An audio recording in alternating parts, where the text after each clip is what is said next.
Yo, what is going on, you guys? Bashtian here, and happy Monday market watches today. So today I want to go ahead and take a look at some of the cards that have recently spiked or changed in price based on what was released last week. Now last week we got Visa Starfrost cards announced. We got Battlin boxer support, which is absolutely out of this world. Been working on a deck as far as that goes. I've already posted a deck profile for it, as well as a quick combo to show you guys the basic combo as far as how basic Battlin boxers work. So if you guys want to go ahead and check that out, link will be in the description for that.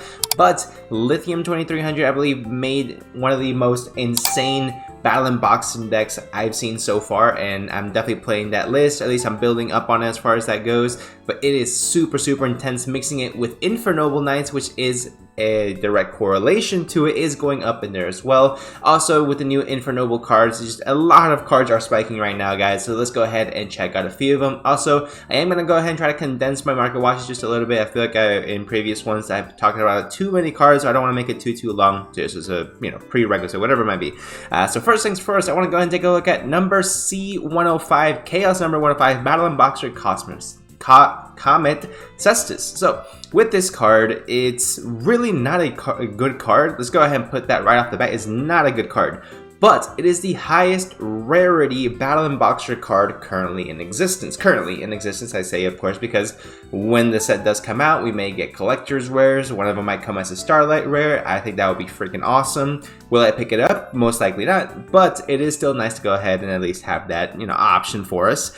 So anyway, when the day that Battlin boxer support dropped, guys, this card was going for around $4 or $5, nothing crazy. Now it's going for $26, $27, and that's even low compared to what I saw it yesterday, which was going for $30 minimum for a near mint, and that's just unlimited, of course. The first editions are going upwards of 40 to 45. It's absolutely crazy. Very low amount of listings out there right now, but you can see the immediate price spike.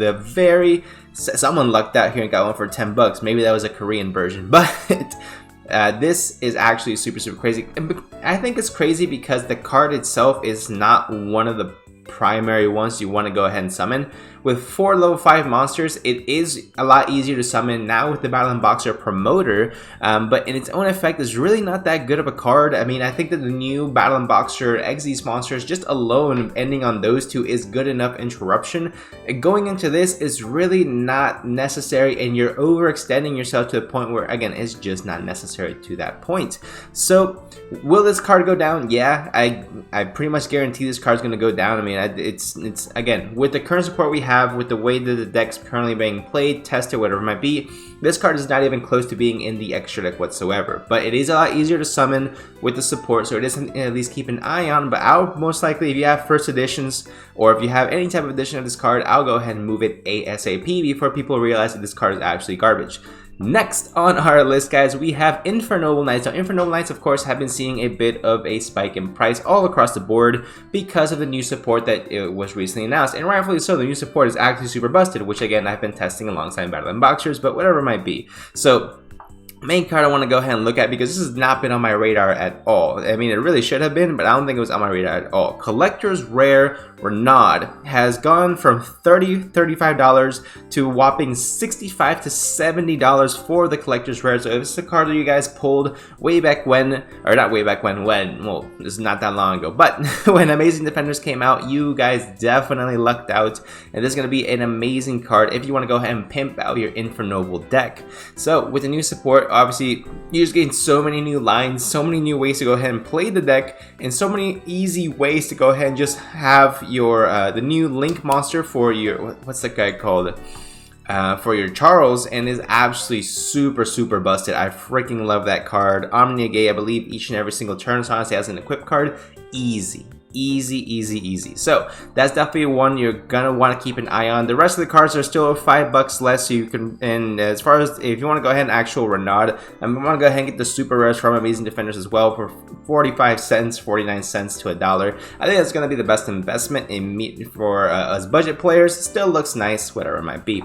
Next card, guys, I want to go ahead and take a look at is, of course, I said earlier that we got some Visa Starfrost support. So this is an interesting one because I want to go ahead and take a look at the full timeline since this card was released.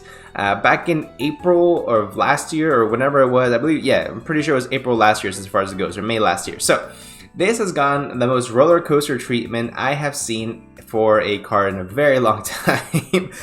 To where just a few months ago, 4 months ago to be exact, this card was priced at $8. So if you bought it for $8, you definitely went super plus with this card. We all knew this card was going to be decent. We all knew this card had potential. We all knew this card was going to continue to get support, and now that it finally got announced, it's finally getting released, this card has spiked to $50 if you want from TCG Player Direct, but I would highly recommend go ahead and getting yours for like 30 bucks, 35 bucks here and there as far as that goes. You still get a good verified seller. $50 seems a little bit up there, but still $30 price point for a card that was $8. I mean, you're making more than a 200% return on your investment, so that is insanely good to go ahead and see. As far as that goes, there are other cards, of course, that are out there that are seeing a little bit of rises because of this as well, but we're not going to get into all of them. I just want to go ahead and make sure you guys get the best ones out there, of course.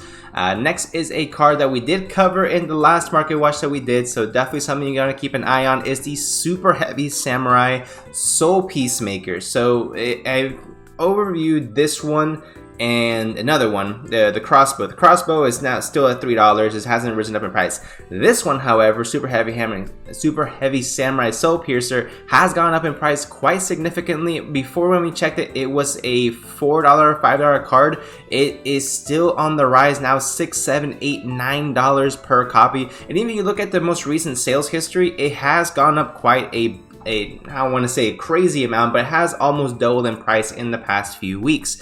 We see copies being sold for $6.25, $8.70, $7, so we can say anywhere between $7 to $8 more or less, $9 per copy here as well. And if we keep loading down, guys, we see the prices start go down, $4, $4.50, and this is all from just 2-3 days ago. I mean, this is not really a big time gap that we're seeing, but they are starting to see a huge spike in price. Mainly, of course, because the Super Heavy Samurai support is coming out is actually super busted. You can go ahead and mix it with Sprite, I believe, as well to make some really insane combos. So honestly, this is worthy of the price point that it is getting to. It is just crazy to believe that it is a rare happening with all this. So this is going to be for the 2017 Megaton edition, which is of course a rare. The same rarity over here, I think it was more or less the same. Yeah, it's more or less the exact same. Heavy played, moderate played, actually going to be even more for this one as well because it's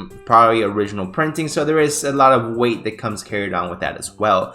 So definitely, if you want to go ahead and pick this up, it's a bit of a gamble. I'm not sure if a reprint has been announced for this one just yet, although given the price that it's demanding, I could very easily see this hopping onto OTS 22 or 23, whatever one we're on right now, the next one. The next one is going to be happening.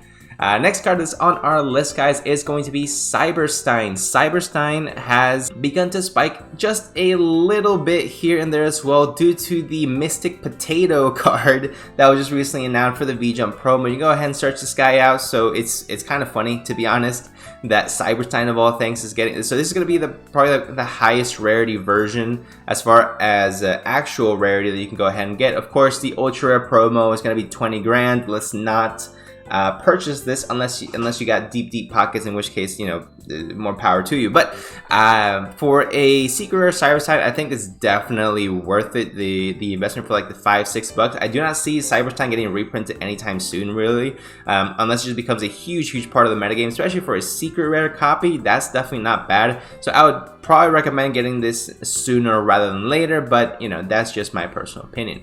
So the last card we're going to go ahead and check out today, guys, is going to be the Runicks cards. So not one specific card, but we just got at the time of recording this video, we just got announced a brand new Runicks fusion that's going to be coming out soon. So the whole Runicks engine, I want to say, keep a close eye out for this. I do not want to go ahead and single out a specific card, although I do see Hugin creeping up. I do not want to single out any particular card because there hasn't been a change in the immediate format, in the immediate meta, or in the immediate price ranges. So there hasn't been any fluctuation yet, but it's something that you guys want to go ahead and keep your eye on. No reprints as far as this goes has been confirmed, but with the next set that's going to be coming out, and you never know with this, so it's definitely, go ahead and just stay vigilant is basically what I'm trying to say.